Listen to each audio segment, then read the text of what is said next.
Hey Rick, Hey, Carlos. how are you? I'm doing well. How about you? I'm doing great. Just looking forward to Easter.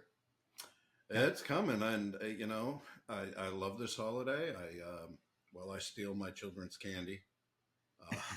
Uh, I'm sure you also do that in Halloween. So I call it testing for Halloween. yeah, Um, there's a trial period for Halloween, yeah, and I need to test every candy to right. make sure my kids are not getting poisoned. Exactly. I also call it the dad tax. The dad tax, I just change exactly. it up so it doesn't get repetitive. Teaching them about taxes by taking the candy. I like it. All right. Well, welcome to another episode. And I'm sorry for the rambling around candy, but we have a few very interesting topics today. As usual, we're going to talk about Google because I think there is not episode that Google doesn't have some news to share. So there is a new head of search in Google, a woman. So it's very interesting to see what's going to happen and what it has to do with AI. Also, Google Danny Sullivan said that publishing content in bulk is not considered spam. So let's get into that to clarify what does it mean about publishing content in bulk. Also, Rick is going to tell us about the ideal word count. So, what is an ideal word count for any piece of content? And then I'm going to launch us into talk about how we make our sausage here in crowd content. So we're going to share with you a little bit of our secret sauce around quality assurance. So what are the principles to make sure that you can produce quality content, and what is the process that we use internally to produce quality content? I'm happy if any of you want to borrow that process or want to adopt some of those practices. And last but not least, as a main course, we have how to craft a compelling intro for content. So we're gonna give you some tips and tricks to create a compelling intro for your content. So with no further ado, let's talk about Google as usual. So there's a new head of search. Her name is Liz Reed. I wonder if that come from Elizabeth, but she's been 20 years in Google, so he's a lifer in Google, and she was heading some of the AI efforts in search. So I guess she was the one in charge of SGE. So if we were to read the tea leaves, we can kind of see where Google is going with search, and I think she also confirmed that they're looking at ways to incorporate SGE into regular search, which makes total sense. I don't think it will make sense in the future for them to have regular search and SGE as two different channels. I think they're going to incorporate AI into regular search. So yeah, she's very bullish on AI and how they're going to do multimodal search. She also talks about circle search. I don't know if you remember, Rick. We mentioned that a few episodes ago. Where you take a picture and then you can circle it and search for that for a particular element on that picture. There's some examples about, let's say, if you want to look for lawnmower, then you take a picture of your lawn, and if it is hilly, then search will recommend different things. So they're really looking for ways to make the internet a better place. Of course, this is not going to be a slow process. So it's important that we all think about this. That because you see a lot of people throwing rocks at Google that their SG is presenting a lot of spam links and trash information. It's frustrating sometimes, but we need to understand that this is fairly new stuff and will evolve and will get better. So, very interesting news on the Google side. So let's see.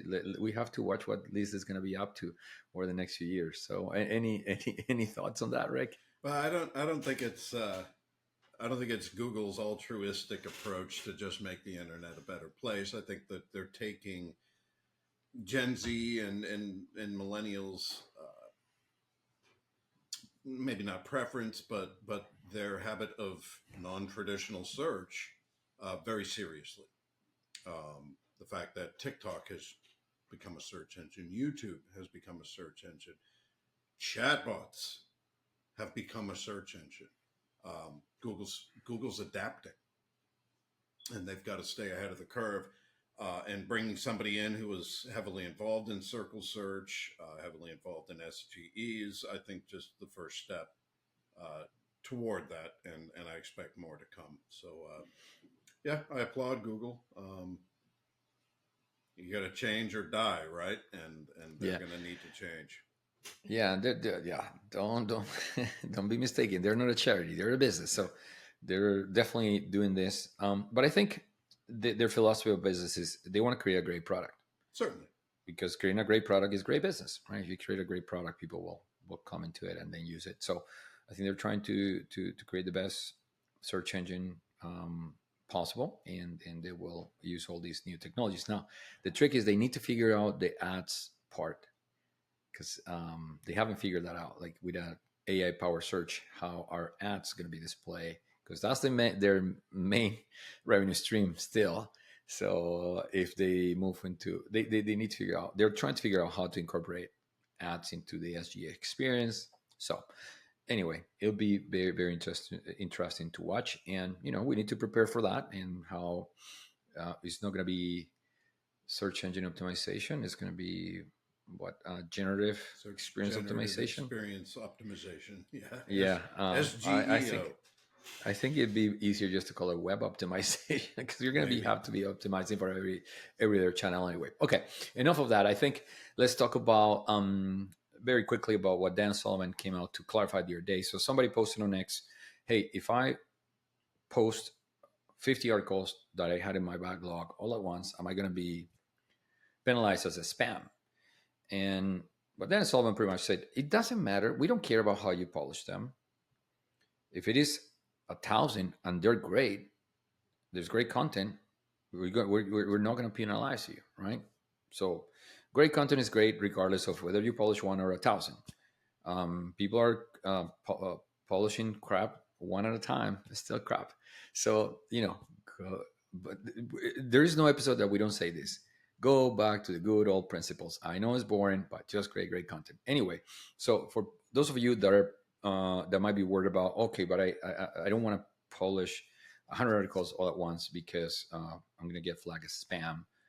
If your content is not a spam, if you're not using any black hat tactics or any shady stuff, you shouldn't be worried, because Google's definitely not penalizing people for publishing in bulk. Now, I believe that you might be raising a flag if you publish 1,000 articles, even if they're good. But I think Google might say, okay, let's look at this site that is publishing so much content all at once. So you might be flagged, but if you're doing the right things, it shouldn't be a problem.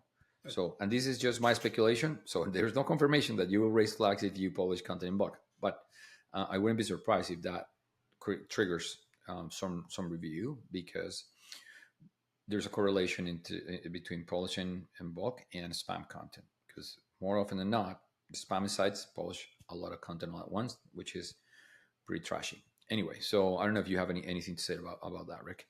Like you said, there's a difference between being reviewed and being penalized. If the content is strong, um, you've got nothing to worry about. I think I saw similar comments earlier today from John Mueller in a different article, saying basically the same thing. If you've got 5,000 articles, you don't need to artificially delay them. Put them out there. If it's awesome, it's awesome, right? And the funny thing is, the article I looked at had comments enabled, um, and the audience there did not agree. And I think part of it goes back to if you go back about 10 years ago, I think Google did tell you that publishing too much content at once could lead to a penalty. Um, Yes. but direct from Google, publish away. We even hold back, Carlos. We've got a little surplus out of fear that publishing too much at once could be a problem. But I was glad to see this today. Okay, that clears that up. So the next time our SEO says no, no, no, no, no, no, we got to spread these out, I can say, let's get them out there, right? Let's get him out Why there. hold back the awesome? Yeah, exactly. And I stand corrected. It was John Mueller, not Dan Sullivan. So John Mueller was the one that commented and confirmed this information. So I apologize. My mistake. So I get those two mixed up all the time. Anyway, but thank you for that, Rick. And we will tell our SEOs to let Let the those content articles out fly. right away. Right away. We cannot deprive the world of this awesome That's right. content. Let's put all of there. All right. Okay. Well, let's get into tips and tricks around content creation, which is really our forte. Um, so, what is the ideal word count for an article? And Rick, I know you have lots to say about that.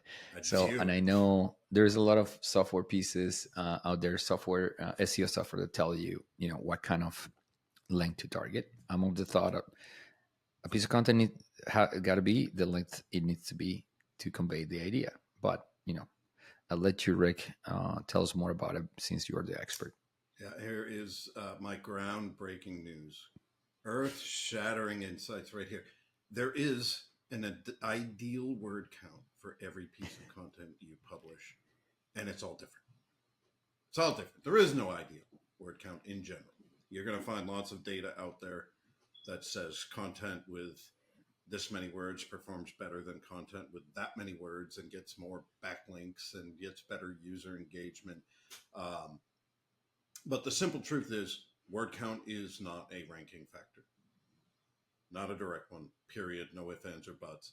Word count is not part of the algorithm. What is the quality of your content, right? How well you cover the subject matter, which is why you'll often see that correlation between higher word counts and better performance, because those articles have the word count to thoroughly cover the subject matter. But that could vary. A high word count for a certain topic could be 1,000 words. That is more than enough to thoroughly cover it. It's around where the competing the rank competitors are at, and that's the number for that piece. Whereas something else, something more complex, could require 2,500 to 3,000 words. There is no one magic number, even when you're talking about a certain content type. Blog post need to target 1,500 to 2,200. No, you need to target what's right to get the information that your audience needs. So what I'd rather talk about is ways that you can determine what the right number is for the content you're publishing. There's a few ways to do it. There are tools. You can go on to SEMrush and it'll analyze the ranking articles. It'll take a look at how many words they used. It'll look at the topics they covered to see if there's gaps, and it'll recommend a word count that you can hit. It's probably right or close to it more often than it's wrong. I'm not really sure. I'm not a big fan of. I don't always trust in technology, Carlos. I got to tell you, but that tool's available. You sound like an old man. Don't say that. Well, Skynet, and we're seeing it before our eyes. So that option is available, and for somebody with limited time, it's a good option. You can take a look at that. But what I recommend, it's a little more time consuming, is one of two methods. First, your outline. If you've got a detailed outline, scoped out, planned with your strategist, you know what you're covering, you've got your differentiators in there, you've got it soup to nuts, good to go. Go through it bit by bit. Every section, assign an appropriate word count. It's a bit of a guessing game, so you're going to assume a margin of error. But when you get to the end and you total them all up, make that the midpoint of a word count range to help satisfy that margin of error. So, and increase the range based on the overall word count of the piece. For example, if it's under 1,000 words total, you might only need a 10% range. So let's say the sum of all of your sections is 1,000 words. Go with 900 to 1,100 for your writer. Odds are, unless you completely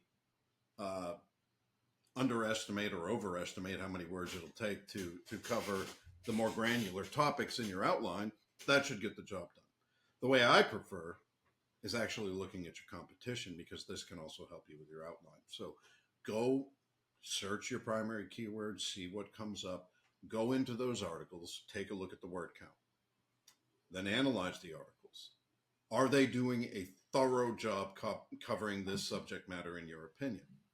If they are, and the writing is tight, they don't go off on any tangents, there's your starting point. If they use 2,700 words, they covered the topic thoroughly, they didn't go off on any crazy tangent talking about things that really aren't needed, um, then there's your starting point.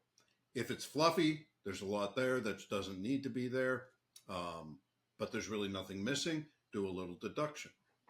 Take some words out. Now, you don't need to beat them. You just need to cover the topic as thoroughly, or better, more thoroughly than they did, or as thoroughly as it needs to be covered. Then account for information gain, right? Because we know, Carlos, that none of our listeners are posting reworded but otherwise carbon copy articles of what's already out there, right? So they have something in their back pocket that's going to make their content better than their competitors. That's the information gain, the differentiation opportunity. So account for that. Add that to whatever those articles are doing. You'll see the trend there, and that can help you really narrow in on a word count for your piece. But really, the bottom line here, folks, is that there is no magic number. Content There's, type comes into play here. Your audience comes into play. Um, take these considerations into account to help you come up with the number that's right for your piece of content. Any other yeah, thoughts on that, Carlos? yeah, 100%. So I I chuckle when I see some reports come out every now and then or every year about trends in content marketing or trends on SEO, and then they talk about the average length of the articles that rank in the top three, and this length continues to increase over time. But what we need to remember is that correlation doesn't equals causation. So this might be a self-feeding thing where people keep thinking that articles should get longer and longer, and then they keep producing more, and then these tools analyze the SERP. They've realized that there's the articles are longer, and then they recommend longer lengths. So I think the piece needs to be as long as it needs to be to answer the query clearly. No more of those 2,000 word recipes. Nobody needs to know the history of pasta. We know. I Just just get to need the you to give me the recipe, for recipe. the love of God. Yeah, just give me the recipe. I don't want to hear about you eating pasta when you were 5 years old and all your reminisce about it. So, joking aside, yeah, the piece needs to be what it needs to be. If it is, the shorter better, the more succinct and clear the better. Don't add word and fluff just for the sake of hitting certain word count. Also, give your writers and your creators enough room to create the right piece. The problem is that sometimes you box them into this. You gotta hit this word count. They start making stuff up, or worse, if they need to write longer, they lose their flow. So you need to give room also for the creative part of it. So yeah, hopefully that's helpful. Yeah. It's not very clear. It's not clear cut. So No, just never. folks, it's not clear cut. So that's why it's not as, if you want a particular recipe or tactic, it's not. It's just requires more thought than that. And take whatever this software recommends with a grain of salt, and go and analyze the SERP, and ask yourself, does it need to be this long? Can it be shorter? Should it be longer? That's just my opinion on it.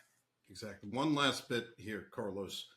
Have an open policy with your writing team and make sure they understand what to do when there's an issue with the word count. If they are into the outline, they're writing, and they realize, oh my God, I'm not going to get 2/3 of the way through this, and I'm going to run out. Let them know that they should make communication and request more word count. They should know what to do when they're not given enough word count, or they get too much word count, because there's a disconnect that could either mean A, there's a miscalculation in what the word count should be, or B, there's a misunderstanding of what the content's supposed to cover. It could be one of those two things. So make sure that you have a process for your writers to question those word counts, and to make sure that there's alignment there. Absolutely, absolutely. A good writer will likely push back if the word count is not correct, or is not adjusted to reality. Okay, let's move on, and let's talk about. Again, I promised at the beginning of the episode that we are gonna show you behind the curtain a little bit of how we ensure that we produce quality content.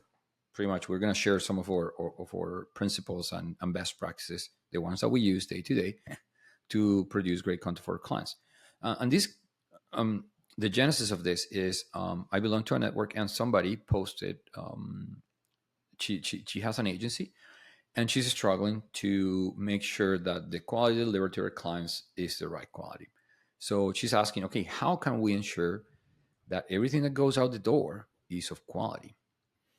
And then I thought about, okay, well, we definitely have a process that is not perfect, but it's good. And we have done it. We have done it this way for more than a decade, and we know it works.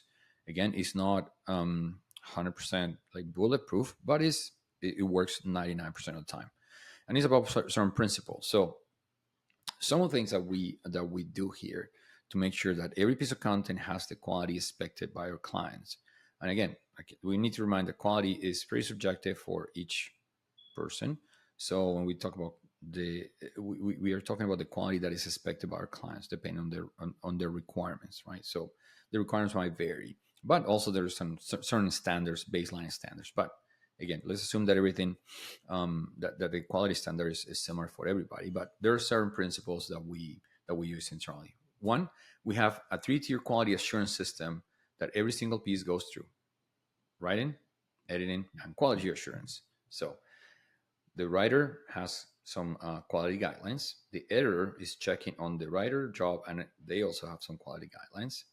And we have a content specialist that checks every single piece that goes out the door. And the quality assurance specialist or the content specialist is checking the piece against the project brief and the content brief, and also against style guide, all the requirements of the project or from the client. So 3 layers. Sometimes we even have 4 layers if we have to add a subject matter expert that is either fact checking at the end or prior to the piece being produced. So there's several layers, and there's quality assurance in each of them. So the final quality assurance is done by a content specialist. And a content specialist is not a project manager. And this is one of the most common mistakes we see out there, especially with agencies. They put an account manager or a project manager to manage the projects. And what we discover is that we need content specialists who are a hybrid between a writer slash editor and a project manager. So these are trained people that are trained in writing and editing. So they understand content because they need to quality assure the content. But they're also project managers because they need to make sure that the project moves from one end to the other. So that is key. Having a content specialist, which is the last person that touches the content before it goes out, to review the quality of the content against the specs of the client or the specs of the project. Also, we ask our clients to rate every single delivery. So we have consistent feedback on every single delivery. Because again, content is not a science, it's still an art. We need to make sure we're hitting the mark every time. Every time that or feedback is below 80%, we use a scale of 1 to 5. If the feedback is below 4, that gets a scale, uh, um, it gets brought up all the way to management, because we need to look if we have a problem. That's how serious we take it. So every single piece of content, or every single delivery has a feedback um, survey that goes out to our clients. So if you're an agency, maybe this is something that you want to do. Every piece of work gets rated by the clients. Also, we are measuring the net promoter score every quarter, because that also reinforces or give us feedback about not only the quality of our work, but also the quality of our service. But that's a little bit less relevant towards the content, but just to the quality of the service in general. When we do onboarding, we spend a lot of time doing calibration, and this is key, at least in our process. Again, because writing is still a little bit of an art. We need to iterate and do a few pieces until we really hit the mark. The problem with content creation is the vision that sometimes a person has in their head about the outcome is hard to articulate until they see the piece being completed, right? So what you have in your mind, how you want it to look, it's very hard to translate and sometimes to articulate to the person that is executing all the content. That's why we need to calibrate. And when I talk about calibration, is if we have a project where we need to write 100 pieces, we just do a small batch of them, 10 maybe, and then we get feedback on those, and then we do that process one, two, three times, as many as necessary, until we hit the quality bar that is expected for those particular pieces, until we hit the voice, the style, um, the formatting, everything that is has to go into that piece. And of course, we use technology to power this workflow. If you're doing this manually on a spreadsheet, Google Docs, it's going to be very hard to scale and keep the quality. And you remember, Rick, there was a time when somebody, it wasn't in our team, but somebody on the client side went into a share file and deleted a bunch of content, or that has happened. So that's why you need to use technology beyond Google Sheets. Again, nothing wrong with Google Sheets and Google Docs. We use them, but they're a part of the process. They're not our workflow management tool. So we use technology. We have our proprietary technology because, of course, we process millions of words. But there are other pieces of software out there that you can use to manage your project. So whether it's Monday or whether it's Workday or Podio or Airtable, use technology to manage your workflow. So there is clear, transparent communication back and forth between the editors, writers, content managers, etc., and everybody has visibility to the process. So I think that's on a general level the principles and process. But Rick, this is really your baby. This is what you do day in and day out. What did I miss? No, I don't think you missed anything, Carlos. In fact, I do have a couple things to add, but more of a to clarify. First, you nailed it in that the best way to make sure that that last mile is on target is that first step has to be done right. Calibration, working sessions, really getting alignment with a client on what their vision is. You skip over that part, or you don't do it right, you rush to ramp up. QA is going to be a nightmare. Getting consistent deliverables in the end is going to be extremely difficult. So I cannot overemphasize the importance of the kickoff, the onboarding, whatever you want to call it, making sure there's alignment between your production team and whoever is doing that final review on the other side of the table. Invaluable. But a couple other quick things. You talked about the content specialist being that last line of defense. I highly recommend that you only have one person be the final sign off on any content, um, because it can be difficult to get alignment on multiple people. So if everything's funneling into one, even if you have a team of 10 writers who are being edited by 3 or 4 editors, that should all ultimately fall to one person, to do that highest level QA or final review. That allows them to give the feedback that's necessary consistently to the team to get them where they want to be. Um, and one of the things, this position it's tough to fill, Carlos. Like our content specialists, you said they come from writing backgrounds, they know content, but it's more than that, right? 'Cause depending on the client we're working with, the person on the other side of the table who's evaluating our content could be an SEO, could be an editor, could be a strategist, and they all look for different things. We could pass something off that is just nails it as far as SEO is concerned, but the writing is kind of sloppy, and they might miss it. And they're saying, "Hey, good job." Whereas we send something off that is super tight on the writing. It's spot on for brand voice. There's a lot of value there, but we didn't exactly follow the SEO guidelines, or best practices, and they don't notice. So it's really important on our side, where our content specialists can review for SEO, for grammar, if it's the editor person who's really, really looking at those commas and conjunctions and all the best practices when it comes to pure grammar. But the message of the article gets, lost in the mix because they're so focused on the little things.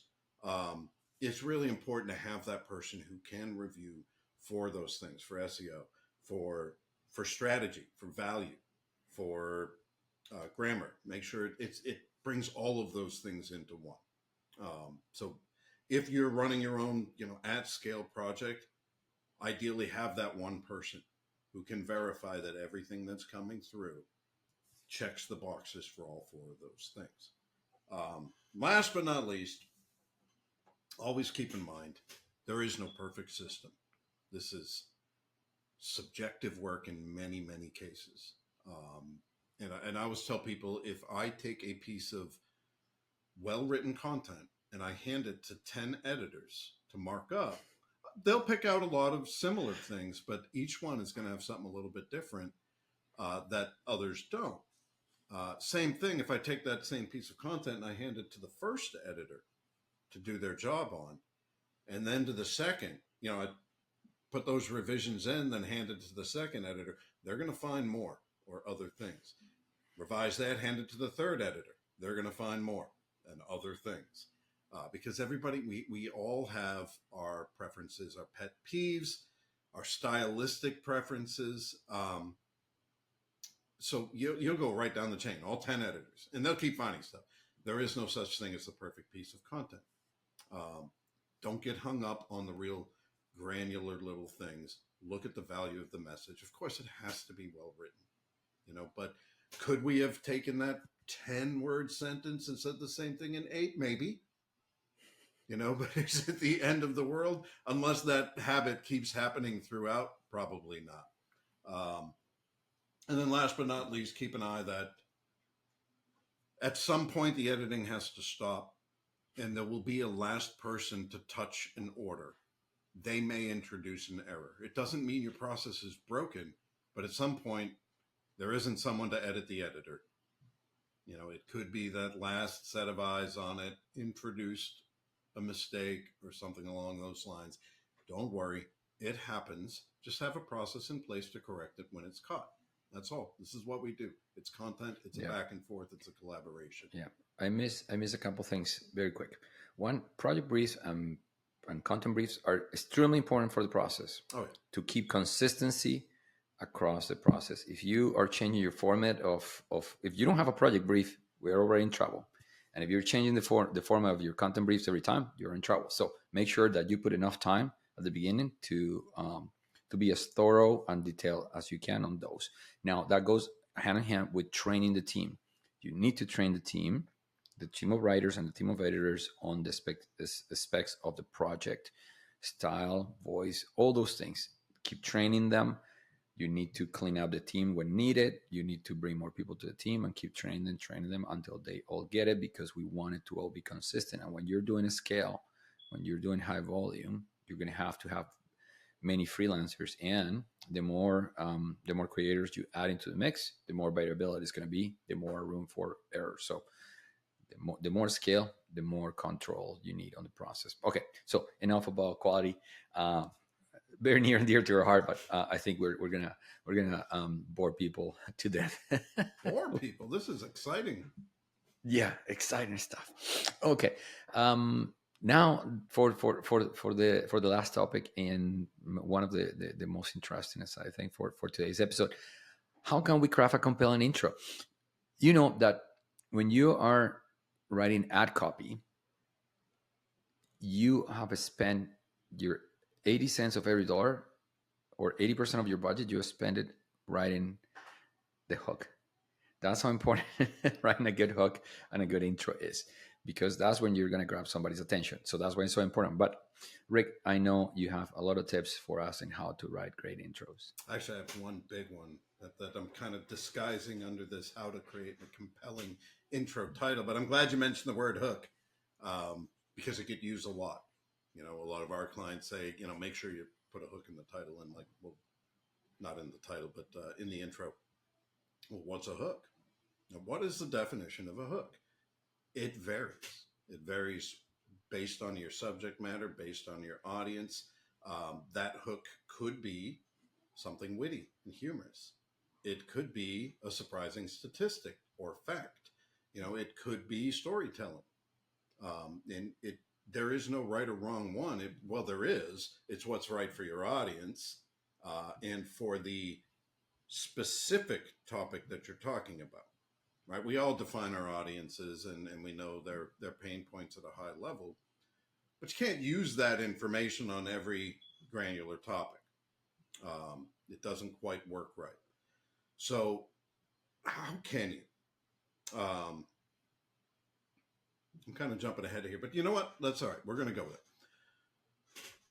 So we all know what search intent is, right? It's been beaten to death. We know we've got to align our content with search intent. When it comes to writing a title or an intro, though, Carlos, search intent is not enough. Okay, search intent will help inform what the content is. What your reader is looking for. But what it doesn't really tell you is why, and that's search motivation. Why did they enter this query in? And that's the information that can really help you narrow down the appropriate tactic to use when crafting your intro. So let me give you an example here. Let's say I do a search for this one's kind of near and dear to me right now. Best exercises for weight loss. Okay, because I've been sitting down Have you way been too much, searching that Carlos. lately? All right. Have you been searching This that? job is packed the pounds on. So, no big surprise if you do a search right now for best exercises for weight loss, you're going to see a whole bunch of listicles and other articles that list out different exercises that will burn calories. Shocker, right? It's exactly what you'd expect, but it's not going to show me why the searcher entered that query. So, I mean, let's think about it. It's pretty easy to deduce if somebody's searching best exercises for weight loss, they likely want to lose weight. Okay. We're only scratching the surface here. Put yourself in the shoes of somebody who wants to lose weight. They're likely overweight. They are quite possibly frustrated and maybe discouraged from trying other diet plans and failing, trying other exercise regimens and failing. They may even feel a little ashamed or have low self confidence because of their appearance. They may be feeling anxiety about the health implications of being overweight. Now, take all of that. Oh, and one other thing, they may be skeptical of your content because Mm, they've tried other things and failed, mm, because this has been a battle. They're coming mhm, into your content with skepticism and doubt. mhm. So, how can you use that? This is where the intro comes into play here. All right. Think about that person and what would resonate them. Well, let me ask you, Carlos, would throwing a stat at that person resonate? My gut tells me no. No. I think you got to go with emotions, maybe. Yeah, this is an emotional thing. A statistic might be helpful, but it's not going to overcome the skepticism and doubt that I feel or the frustration from failing. Um, we need to connect with this person on an emotional basis, and storytelling might be the way to go in this example. Now, let's talk ethics here because the most effective way, in my opinion, to connect with this person is first person storytelling. Is my experience with this in acknowledging that fear that they have, the frustration they have, and reassuring them that the things we're about to give them work. That would be the best way to go. But if that's not your writer's story, don't do that. you know, I'm all for hypothetical storytelling, but not in first person. Not a fan of it. It's not true, and it's very very risky if your readers see through it as being anything less than authentic. It's going to be problematic. But in terms of a storytelling, sometimes the story doesn't necessarily need to be about the exact topic. It could be a parable um, for it. So let's say if the emotion that we're thinking about is frustration, The writer might not have that story about weight loss, but might have a frustration about using systems that don't work and trying something over and over again. And that could be a way, because sometimes we're not going to have a story for every single problem that there is out there, but we might have parallel stories that might serve as an example of that feeling, kind of Certainly. to shed light on that feeling. Sorry, go on. No, no, no. That's a good point. One I hadn't thought of. But you can still use a hypothetical. Just do it in third person. That's not uncommon, and I think it helps to move out of that gray ethical area. Because obviously, if you're posting this content, you do have experience in it. Your business, this is something they do. So you've worked with people who are experiencing these things. So take all of those experiences, all those different people you've worked with, and create the hypothetical scenario. You know, use that storytelling. Maybe it's Bob. Bob has been where you are right now. Bob is frustrated. These are the things that Bob did to help turn it around. These are the things that he found effective after failing 50 times on these other plans. Then go through, give them the value. Here's the exercises. Take it a step further, continue that storytelling. That's really important. Keep weaving it in, even in little bits. If in your experience, this one exercise, most of your clients has felt was really, really challenging and difficult. Just say that Bob struggled with this one because of a sedentary lifestyle, a loss of core strength. This one was extremely difficult, but it is the most important one to focus on. Fight your way through it. This is the one that's going to bring home the bacon, and just keep weaving those little things in so that you've taken a storytelling approach. Now, storytelling, this is not the point of this segment, Carlos.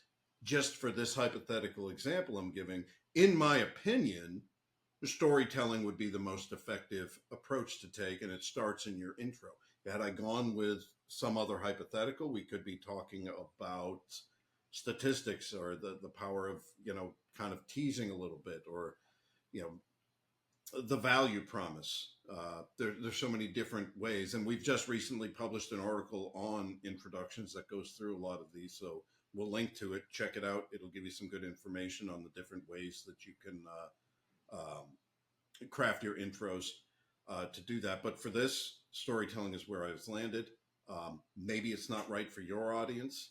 Keep that in account. Look at the subject matter, look at your audience. What are they feeling?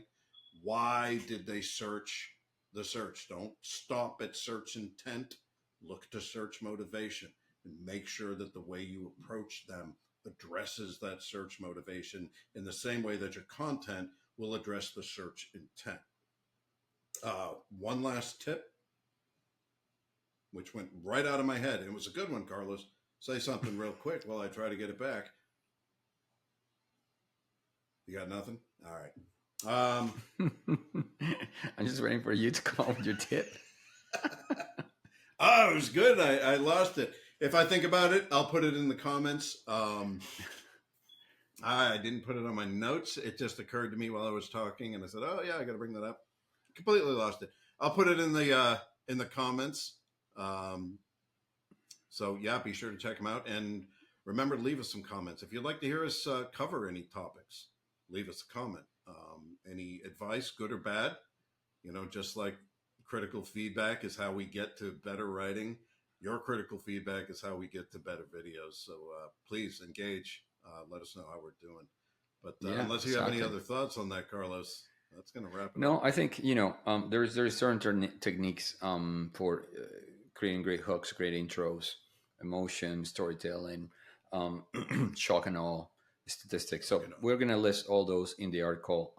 But again, it's very important that you put a lot of energy into that so you can engage your audience into keep reading your content or into keep consuming your content. So we're gonna leave it at that because this has been another of those long episodes. But I appreciate everybody that is sticking through it. So, and if you like this, please share, give us your feedback. Like Rick said, we already somebody give us feedback about changing Rick's fire alarm batteries. We're getting feedback about the quality of sound, the quality of video. So we'll be evolving and we'll be improving. We're taking all of the feedback very seriously. So thank you very much for listening. And until the next episode. Bye, Rick. Bye, Carlos.